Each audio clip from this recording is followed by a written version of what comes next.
চিরাদ দত্তং নিজ গুপ্ত বিদ্বাং। চিরকালের যা গুপ্ত বস্তু, যারা শিক্ষিত সমাজ আছেন একটু ধ্যান দিন। আমি বিদ্বংটা তিনটে সমাস করছি, বিদ্বং, নৈবিদ্বং, উদ্বৃত্তং। উদ্বৃত্ত মানে বাঁচিয়ে রাখা, নৈবিদ্বং মানে নিত্য প্রয়োজন, বিদ্বং মানে বৃত্তি বা কর্ম। তাহলে কি উদ্বৃত্ত করলেন? আস্তে ও মায়েরা, বাবা মার যদি অনেকগুলো ছেলে মেয়ে হয়, বাবা যদি 4 ছেলের জন্য 4টে মিষ্টি আনে, মা করে কি আধখানা করে 3 জনকে দিয়ে 2.5টা লুকিয়ে রাখে ছোট ছেলে কিংবা ছোট মেয়ের জন্য। কি মায়েরা করেন? কেন? ছোট ছেলে কিংবা ছোট মেয়ে এরা একটু ভালোবাসা বেশি পায়। কেন? ওটা শেষ গুরন্তি তো, ওই জন্য। দেখবেন ছোট ছেলে কিংবা ছোট মেয়ে এরা খুব আদরে মানুষ হয়, আর আদরে আদরে শেষে গিয়ে ওইটাই ব্যাস তৈরি হয়। বুঝলেন না? বিশ্বপিতার 4 ছেলে, সত্য, তেতা, দাপর, কলি। সত্য যুগে হরিনাম দিল আধখানা, প্রেমটা কেটে রেখে দিলেন। এটাকে বলে উদ্বৃত্ত করা। দেখবেন কাজবাড়িতে, কাজবাড়িতে যদি প্রথম ব্যাচে খেতে বসেন, ভালো করে খেতে পাবেন না। কেন? খাবার দেয় কিন্তু একটু টান টান করে দেয়, যাতে শেষে গিয়ে না কম পড়ে যায়। এটাকে বলে উদ্বৃত্ত করা। সত্য যুগে হরিনাম দিলেন, নারায়ণ পরাক্ষরা, নারায়ণ পরা বেদা, নারায়ণ পরা গতি, নারায়ণ পরা মুক্তি। নাম দিলেন কিন্তু প্রেমটা কেটে রেখে দিলেন, প্রেমটা উদ্বৃত্ত করে নিলেন। তেতা যুগে নাম দিলেন, দাপরে নাম দিলেন, ওই প্রেমগুলোকে কেটে রাখলেন। কেন? ভগবান জেনে গিয়েছিলেন আমার ছোট ছেলেটা মোটেই ভালো হবে না, অত্যাচারী, অনাচারী, ব্যভিচারী, ভ্রষ্টাচারী, কুলাচারী, চরিত্রহীন, লম্পট হয়ে জন্মাবে কলি।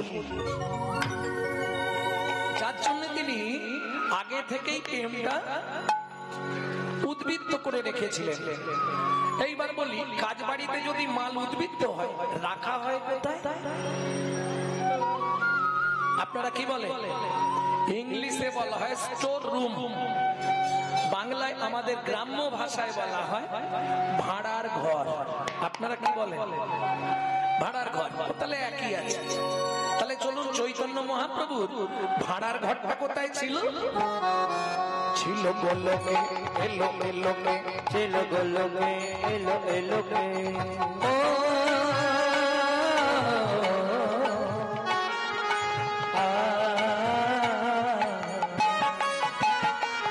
ছিল গোলকে, এলো এলোকে, ছিল গোলকে, এলো এলোকে। পেলো গোলকে নাম, পেলো গোলকে নাম, পেলো গোলকে নাম। ছিল গোলকে, এলো এলোকে, ছিল গোলকে, এলো এলোকে। গোলকের গহনা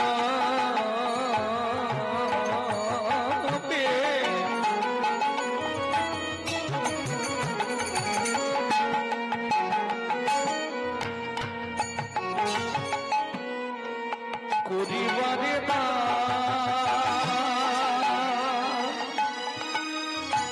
ব্রজ ছাড়ি নদিয়ায় এলো গৌর ভগবান। ব্রজ ছাড়ি নদিয়ায় এলো গৌর ভগবান। তাহলে উদ্বৃত্তং বুঝে নেওয়া গেল। আস্তে চাপার মা, এই যে গো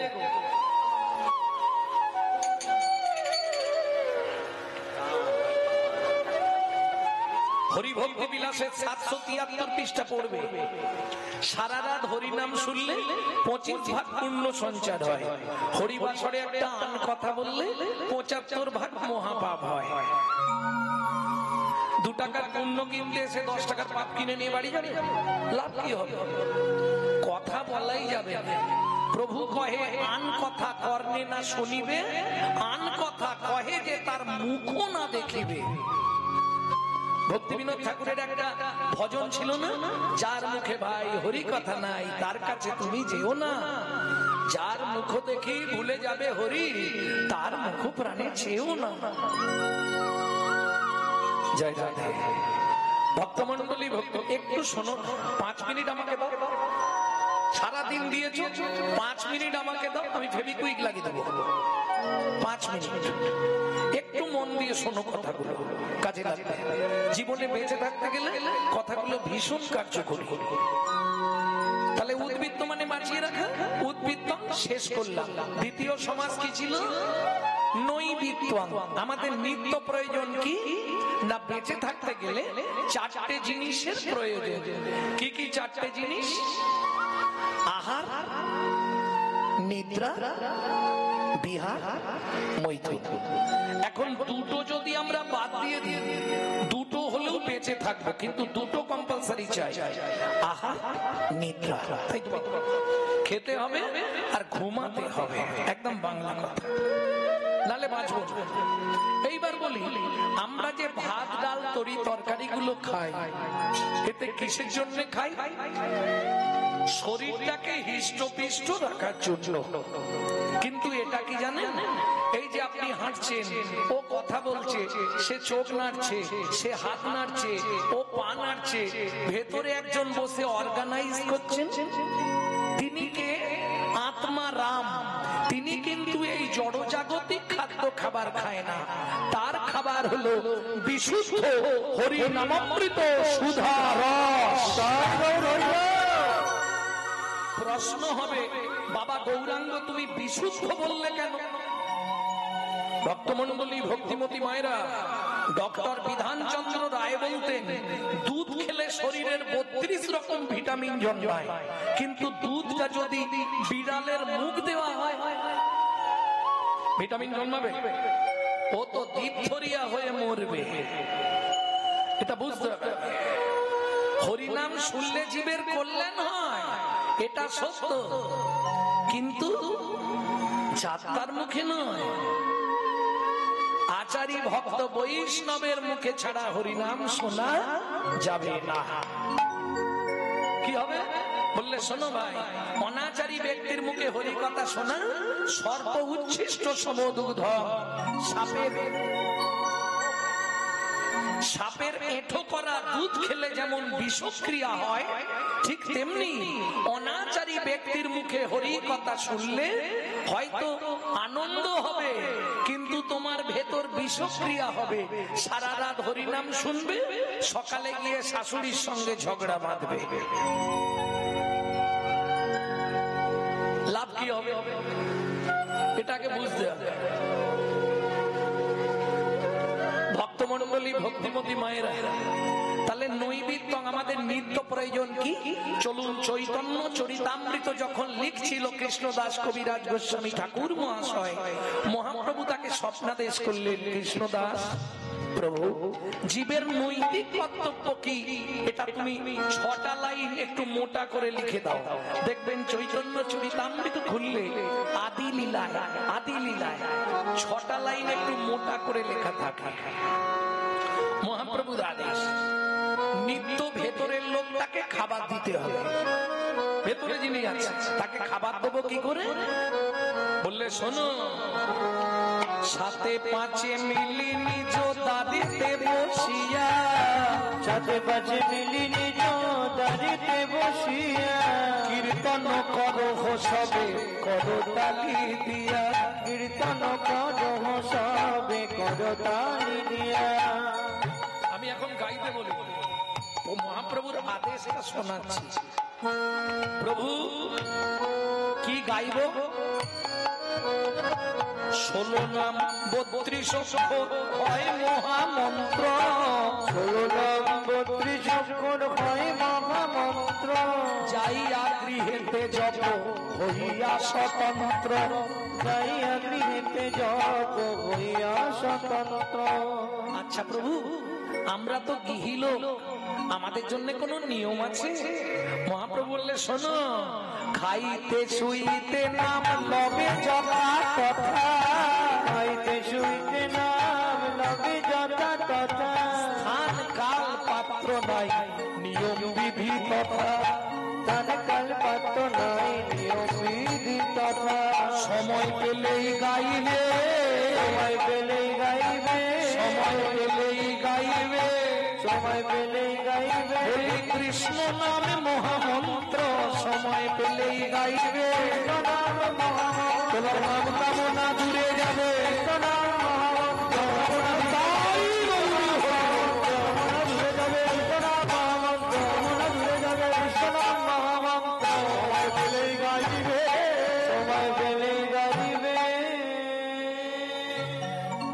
তাহলে নৈবিত্তং উদ্বৃত্তং নৈবিত্তং, বাকি আছে একটা সমাস, কি বৃত্তং। বৃত্তি মানে কর্ম বা কর্তব্য। আমি যে মানুষ হয়ে জন্মালাম কিং কর্তব্য বিমূঢ়, আমার কর্তব্যটা কি হবে? আসছে কি চাইবো ভগবানের কাছে? কি গো মায়েরা, কি চাইবে ভগবানের কাছে বল? পরজন্মে যদি জন্ম দাও, একজন জমিদার বাড়ির বউ করে আমাকে জন্ম দিও, নাকি চাইবো না? কি চাইবো? ভগবান তোমার চরণে একটা নিবেদন, আমাকে বড় লোক বাড়ির বউ করে জন্ম দিও, নাকি? আচ্ছা আমি বলছি, দেখুন এটা যদি সঠিক হয় তাহলে মায়েরা উলুধ্বনি দেবেন আর বাবার একটু জয়ধ্বনি দেবেন, আমি বুঝে নেবো তাহলে সঠিক। আবার যদি আসি দয়া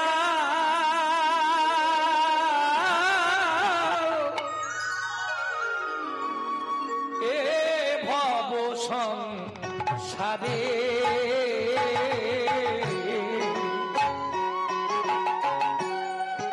আবার যদি আসি দয়া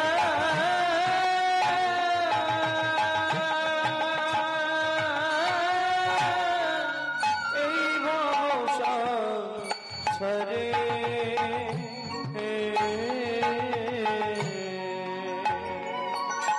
একজন কৃষ্ণ ভক্ত মায়ের গর্ভে গো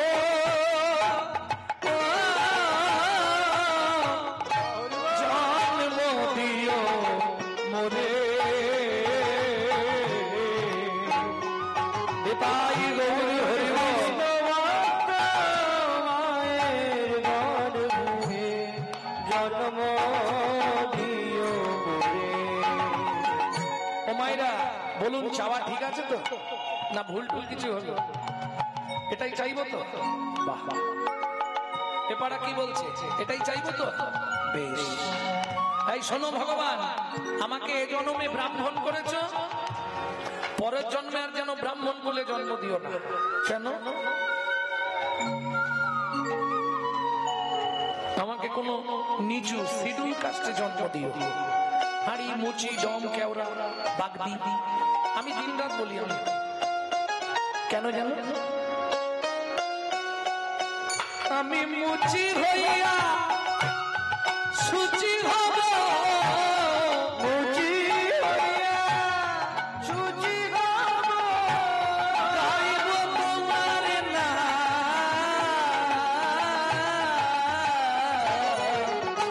তোমার মতো নেই কো আপন জন।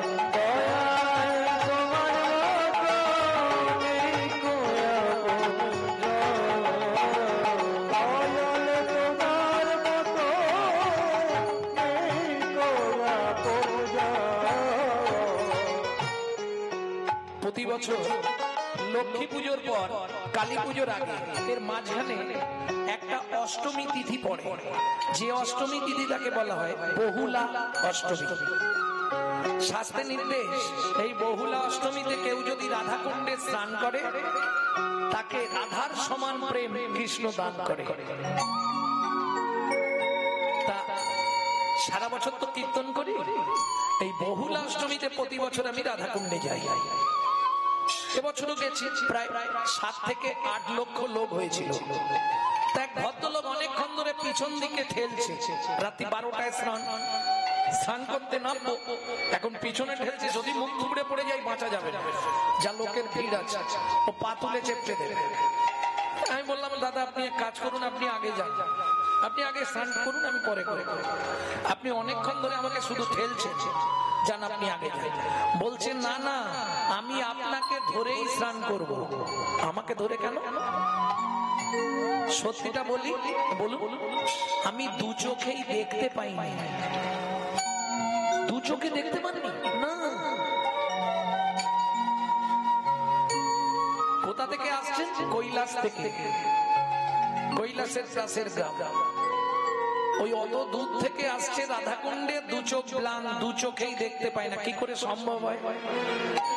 আমাকে বলে বুঝান, সম্ভব কি? কোন লোক আসেনি আপনার সঙ্গে? বলে না না, আমি একাই এসেছি। কি করে এলেন? বলছে তা জানিনি, রাধারানীর কৃপা। ভাবুন কতখানি বিশ্বাস। বোবা মুখে ভাষা তুমি গো,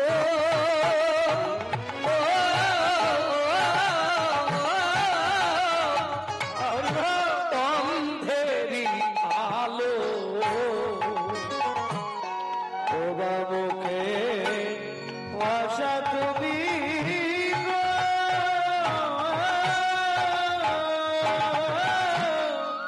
অন্ধেরি আলো।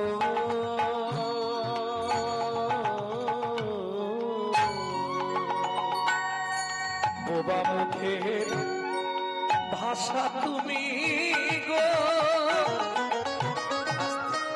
যে কথা বলতে পারেন, যে কথা বলতে পারেন, সে ইশারায় বোঝায় তো। ইশারা করেন না? তাই এই ইশারায় তার মনের ভাবটাকে কে প্রকাশ করায়? তিনি। যে চোখে দেখতে পায় না, তুমি তাকে আলো দিয়ে কোথা থেকে বৃন্দাবনে নিয়ে চলে এলে। বোবা মুখে ভাষা তুমি গো,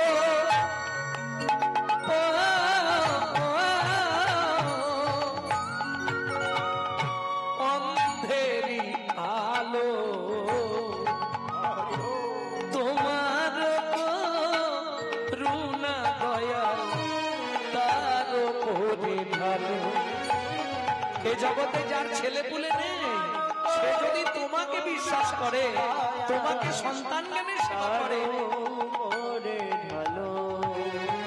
বলি অপুত্রের পুত্র তুমি, অপুত্রের পুত্র তুমি, অপুত্রের পুত্র তুমি, অপুত্রের পুত্র তুমি, ধনির পারমেধা। তোমার মতো নেই গো আপন জন। তোমার মতো নেই গো আপন জন। তাই তোমার মতো নেই গো আপন জন। তাহলে যদি আবার জন্ম নিই, আমাকে একজন কৃষ্ণ ভক্ত মায়ের গর্ভে জন্ম দিও। তাই চাইব।